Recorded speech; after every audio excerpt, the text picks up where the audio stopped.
Hello dear student, कैसे हैं आप लोग। उम्मीद करता हूं मेरे प्यारे स्टूडेंट आप सभी लोग बहुत बढ़िया और बहुत अच्छे होंगे। आज हम लोग पढ़ने वाले मेरे प्यारे साथियों बहुत ही इंपॉर्टेंट क्वेश्चन फ्लेमिंग का बाएं हाथ का नियम और दाएं हाथ के हथेली का नियम नंबर 2। हम लोग चौथा चैप्टर में चुंबकीय क्षेत्र का दिशा निकालने के लिए कितना नियम पढ़े हैं सर?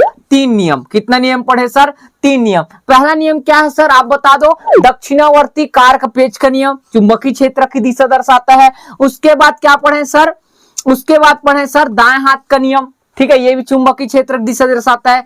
तीसरा पढ़े सर दाएं हाथ के हथेली का नियम नंबर 1, ठीक है, ये भी चुंबकीय क्षेत्र की दिशा दर्शाता है। तो चुंबकीय क्षेत्र की दिशा कैसे निकालते हैं इसके बारे में हम लोग पता कर चुके हैं और पढ़ भी चुके हैं, ठीक है। तो आज इस वीडियो में बात करने वाले मेरे प्यारे साथियों, ध्यान रखना लॉरेंज ने क्या बताया, चुंबकीय क्षेत्र में जब आवेश क्या करता है सर, गति करता है, तो आवेश गति करता है तो उस पर एक बल काम करता है और उस बल का सूत्र होता है सर F बराबर क्यू वी भी क्या होता है सर, साइन थीटा।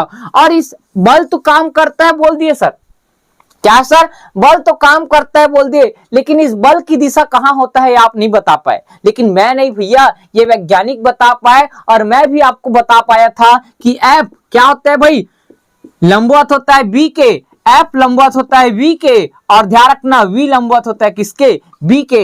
ये आज इस टॉपिक आपको क्लियर हो जाएगा क्योंकि पीछे ये टॉपिक मैं आपको पढ़ा के आया हूं, ठीक है। तो कैसे लंबवत होता है सर, ये कैसे लंबवत होता है आज आपको डायग्राम के माध्यम से बेहतरीन तरह के समझाऊंगा मेरे प्यारे स्टूडेंट। तो वीडियो में आप पहली बार आए हैं तो हमारे चैनल को आज ही सब्सक्राइब कीजिए और प्ले स्टोर से नीरू कोचिंग क्लास का ऐप डाउनलोड करिए क्योंकि डिस्क्रिप्शन में मैं लिंक दे दिया हूं। तो बिना टाइम वेस्ट किए स्टार्ट करते हैं मेरे प्यारे स्टूडेंट। कौन सा सर?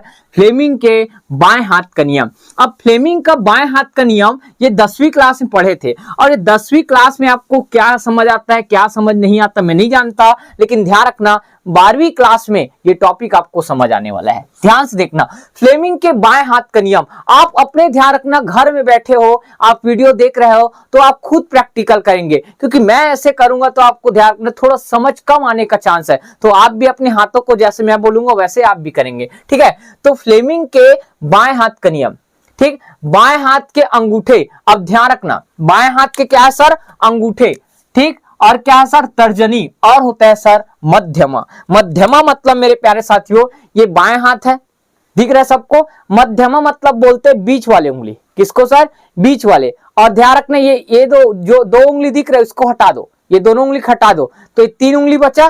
तो ये वाला क्या होगा सर, मध्यमा, ये वाला होगा तर्जनी और ये क्या होगा, अंगूठा। अंगूठा के साइड वाला तर्जनी और तर्जनी के साइड वाला मध्यमा, याद रहेगा। तो देखो बाएं हाथ के अंगूठे, तर्जनी और मध्यमा को इस प्रकार फैलाओ, फैला दिए, इस प्रकार फैलाओ कि एक दूसरे के क्या होना चाहिए, लंबवत होना चाहिए। ध्यान रखना एक दूसरे के लंबवत है कि नहीं। अंगूठा और तर्जनी देखो कितना अंश का कोण बन रहा है, 90 अंश। ये इधर आ रहा है, ये इधर जा रहा है, इसके बीच कितना अंश का कोण, 90 अंश। तो एक दूसरे के क्या होना चाहिए, लंबवत होना चाहिए, ठीक है। अब यदि तर्जनी चुंबकीय क्षेत्र की दिशा दर्शाए, यही पास आपको ध्यान रखना, मैं आपको ये लिख दिया हूं भाई, इसके बाद आपको रफ में समझा रहा हूं और मैं याद रखना। यदि क्या सर, तर्जनी किसकी दिशा दर्शा रहा है सर, चुंबकीय क्षेत्र की, किसकी सर, चुंबकीय क्षेत्र की दिशा दर्शा रहा है क्योंकि चुंबकीय क्षेत्र की दिशा इसमें आपको पता रहेगा, ठीक है। और मध्यमा, मध्यमा किसकी दिशा दिखा रहा है, देखो धनावेश की गति की दिशा, धनावेश की गति की दिशा, ठीक है, धनावेश की गति की क्या है सर, दिशा दर्शा रहा है। तो ध्यान रखना अंगूठा, कौन सर, अंगूठा, अंगूठा किसकी दिशा दर्शाएगा, बल की दिशा। किसकी दिशा सर, बल की दिशा।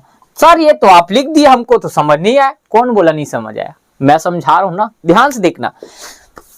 देखो बाएं हाथ, फ्लेमिंग के बाएं हाथ के, ठीक है, नियम क्या बोला उन्होंने, तर्जनी, ठीक है, तर्जनी कौन सा सर, ये तर्जनी, मध्यमा, अंगूठा को इस प्रकार फैलाओ कि एक दूसरे के क्या होना चाहिए, लंबवत होना चाहिए। अब ध्यान से देखना मेरे प्यारे स्टूडेंट, 2 चीज आपको हमेशा पता रहेगा, एक है ध्यान रखना चुंबकीय क्षेत्र की दिशा और एक है मेरे प्यारे साथियों धनावेश की गति की दिशा। दोनों पता रहेगा और आपको किसका मान निकालना है, मान मतलब दिशा निकालना है बल का। तो इसके हिसाब से आपको सेट करने हैं। तो ध्यान से देखना, इसी में क्या बोला हूं सर, अब यदि तर्जनी चुंबकीय क्षेत्र की दिशा दर्शाए, तर्जनी मतलब कौन है सर, ये किसकी दिशा दर्शाए सर, चुंबकीय क्षेत्र की। ये ध्यान रखना, चुंबकीय क्षेत्र की दिशा दर्शाए, तर्जनी चुंबकीय क्षेत्र की दिशा दर्शाए। दिख रहा है भाई, ये तर्जनी है, ध्यान से देखना, टी लिख दिया, समझ आएगा क्या, टी मतलब तर्जनी, किसकी दिशा दर्शा रहा है सर, चुंबकीय क्षेत्र, ठीक है। और मध्यमा धनावेश की गति की दिशा, धनावेश की गति की दिशा मतलब मेरे प्यारे साथियों, आवेश ध्यान रखना कितना वेग से चल रहा है, v वेग से, उसी कारण उसको क्या बोलते हैं, धनावेश की गति की दिशा, क्योंकि आवेश ध्यान रखना धनावेश लिए है, तो धन की दिशा मतलब ध्यान रखना धना आवेश की दिशा, मतलब याद रखना हमेशा v को दिशा को ही बोला जाता है धनावेश की दिशा, याद रहेगा। अब देखो मध्यमा, ध्यान से देखना, मध्यमा को ध्यान रखना मेरे प्यारे स्टूडेंट, ये क्या है सर, तर्जनी, ये क्या है सर, मध्यमा, और ये क्या है, अंगूठा। तो दो चीज आपको पता रहेगा, क्या चीज पता रहेगा, चुंबकीय क्षेत्र और एक है धनावेश की गति। तो इसको सेट करो, चुंबकीय क्षेत्र इधर है, दिख रहा है, इधर है, धनावेश की गति की दिशा कौन दर्शाता है सर, मध्यमा दर्शाता है, तो ये दोनों रख दिए। अब ध्यान रखना मेरे प्यारे स्टूडेंट, ये जो अंगूठा जिधर होगा, अंगूठा किधर दिख रहा है आपको, बाहर की ओर, तो अंगूठा जिधर होगा वो किसकी दिशा दर्शाएगा मेरे प्यारे साथियों, बल की दिशा। और याद रखना जो इधर रहता है या अंदर रहता है उसको यहां पास दर्शाते हैं, कहां दर्शाते हैं, यहां पास। क्यों यहां पास दर्शाते हैं, क्योंकि हम लोग देखो बाहर कैसे लाए, बताओ ना, आप ही लाओ, ला सकते हो क्या, नहीं, अंदर ले जा सकते हो क्या, नहीं, इस कारण से ध्यान रखना, ऐसा माना जाता है कि ध्यान रखना या तो ये बाहर है या तो ये क्या है, अंदर है। लेकिन अभी हम लोग जिसके हिसाब से पढ़े हैं उसके हिसाब से ऐप कहां है, बाहर की ओर है। तो देखो ये एक दूसरे के बीच 90 अंश का कोण है, और याद रखना है जेड डायरेक्शन में होता है कि सर जेड डायरेक्शन में, इस कारण से ये इसके साथ कितना अंश का कोण है, 90 अंश, ये इसके साथ 90 अंश का कोण है भाई, कितना अंश का, 90 अंश का कोण है। इसी कारण आपको बताया था जो लगने वाला बल है वो बी के लंबवत होता है, और लगने वाला जो बल है वी के लंबवत होता है, और वी और बी एक दूसरे के क्या होते हैं, लंबवत होते हैं, ठीक। तो ये किसका नियम था मेरे प्यारे स्टूडेंट, ध्यान रखना, फ्लेमिंग के बाएं हाथ का नियम। फ्लेमिंग का बाएं हाथ के नियम में आपको कुछ भी चित्र दिया जाए, आगे हम लोग बहुत पढ़ने वाले हैं इसका कॉन्सेप्ट, बस आपको याद रखना, आपके तर्जनी, अंगूठा और मध्यमा को इस प्रकार फैलाओ कि ध्यान रखना तर्जनी किसकी दिशा दर्शाएगा सर, चुंबकीय क्षेत्र की दिशा, और मध्यमा धनावेश की गति की दिशा, और जिधर बल होगा, अब देखो जमा दिए सर, बिल्कुल जमा दिए, तो जिधर अंगूठा होगा, जिधर कौन होगा सर, अंगूठा, वो किसकी दिशा दर्शाएगा, बल की दिशा दर्शाएगा। समझ आए मेरे प्यारे स्टूडेंट, जी सर आ गए हैं, ठीक है। तो यहाँ पास और स्पेशल आपको एक लाइन में याद करने के लिए लिख दिया हूं, ठीक है। अब देखो आगे मेरे प्यारे स्टूडेंट, कौन सा, दाएं हाथ के हथेली का नियम। अब दाएं हाथ के हथेली का नियम क्या है सर, इसको भी क्लियर करो, बिल्कुल क्लियर करते हैं ना, आप टेंशन क्लियर है।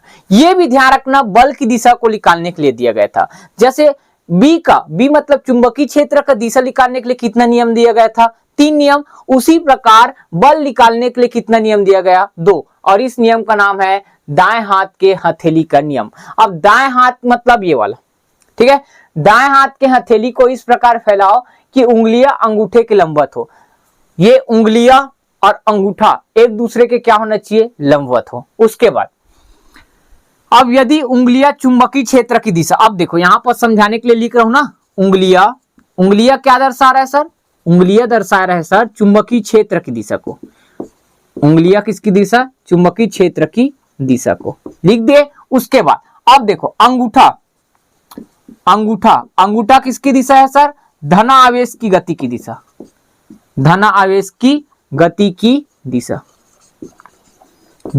ठीक है, धनावेश की गति की क्या है सर, दिशा, ठीक है। प्रदर्शित करें तो आवेश पर बल, मतलब आवेश पर जो बल लगेगा वो हथेली के कहां सर, लंबवत बाहर की ओर होगा, ठीक है, हथेली के लंबवत कहां सर, बाहर की ओर होगा। क्या चीज सर, लगने वाला बल। सर समझ नहीं आया, समझाते हैं ना, ध्यान से देखना, ये फिर से वही काम कर रहे हैं, ये चुंबकीय क्षेत्र बी है और ये ध्यान रखना वी है, और इसके लिए लगने वाला बल कहां आया था सर, बाहर आया था, कहां आया था सर, बाहर, तो ये भी बाहर आना चाहिए, ठीक है, कहां आना चाहिए, बाहर आना चाहिए। अब कैसे बाहर आएगा, और ध्यान रखना सेम, चाहे इससे बल की दिशा निकालो चाहे इससे निकालो, दोनों के नियम अगर लगाओगे तो ध्यान रखना बल की दिशा एक ही डायरेक्शन में होना चाहिए, ठीक है, तो कैसे आएगा सर, सेट करते हैं। तो क्या बोला है, दाएं हाथ के हथेली को इस प्रकार फैलाओ कि उंगलियां और अंगूठा एक दूसरे के क्या होना चाहिए, लंबवत होना चाहिए, और उंगलियां चुंबकीय क्षेत्र की दिशा को दर्शाए और अंगूठा धनावेश की गति की दिशा को दर्शाए। तो इस हथेली के जो लंबवत, हथेली के लंबवत इधर, हथेली के लंबवत जो बाहर की ओर होगा वो चुंबकीय क्षेत्र की दिशा होगा क्या सर, नहीं सर, बल की दिशा होगा। हम लोग किसका दिशा बता रहे हैं, बल की दिशा। उंगलियां तो चुंबकीय क्षेत्र की दिशा है, अंगूठा क्या है सर, धनावेश की गति की दिशा है, और इसके हथेली के लंबवत जो बाहर की ओर होगा वो किसकी दिशा होगा, बल की दिशा। तो निकाल के देखते हैं क्या सही में आता है कि नहीं। तो ध्यान रखना, उस हिसाब से सेट करो। चुंबकीय क्षेत्र किधर जा रहा है सर, ऊपर की ओर, धनावेश की गति की दिशा इधर जा रहा है। तो इसमें उंगलियां किसको दर्शाता है, चुंबकीय क्षेत्र की दिशा, अंगूठा किसको दर्शाता है, धनावेश की गति की दिशा। तो ऐसे रखेंगे, ये ऊपर की ओर है, ये इधर है, तो ऐसे रख दिए। अब देखो इस हथेली के लंबवत, हथेली के कहां सर, लंबवत बाहर की ओर होगा, बाहर की ओर, बाहर की ओर, वो किसकी दिशा होगा सर, बल की दिशा होगा। किसका दिशा होगा मेरे प्यारे स्टूडेंट, बल का दिशा होगा। और इसका कॉन्सेप्ट से पढ़ो या इसके कॉन्सेप्ट से पढ़ो, बल की दिशा हमेशा समान आएगा मेरे प्यारे स्टूडेंट। क्या आएगा सर, समान आएगा। समझ आया ये कॉन्सेप्ट, बहुत सरल है। ये दोनों नियम का उपयोग आने वाले टॉपिक में हम लोग बार बार उपयोग करने वाले हैं, और सबसे ज्यादा उपयोग होता है वो है फ्लेमिंग के बाएं हाथ का नियम। कौन सा सर, फ्लेमिंग का बाएं हाथ का नियम। आई होप मेरे प्यारे स्टूडेंट आपको ये वीडियो समझ आया होगा, और अगर आपको हमारे कोर्स में जुड़ना है तो आज ही आप प्ले स्टोर से नीरू कोचिंग क्लास के ऐप डाउनलोड कीजिए। 499 रुपए में आपको पूरा फिजिक्स का कोर्स हम लोग कंप्लीट करके देंगे विथ नोट्स के साथ। ठीक है मेरे प्यारे स्टूडेंट, बेहतरीन तरीके से मैं आपको कंटेंट प्रोवाइड कराने का कोशिश कर रहा हूं मेरे प्यारे स्टूडेंट। अभी तक मेरे बोर्ड पेपर में पढ़ाया गया बच्चे का 70 में 68 नंबर आया, मात्र 2 नंबर कटा है अभी तक। तो आप बच्चों का प्यार ऐसी बना रहा है, और मैं एक न एक दिन 70 में 70 किसी बच्चे का ला के दिखाऊंगा। ठीक है मेरे प्यारे स्टूडेंट, तो आपको हमारा वीडियो अच्छा लगता है तो आज ही प्ले स्टोर से Neeru coaching class app download करना, और कमेंट करके जरूर बताना कि आपको हमारा वीडियो कैसा लगा। तो मिलते हैं नेक्स्ट वीडियो में। जय हिंद, जय भारत, जय छत्तीसगढ़।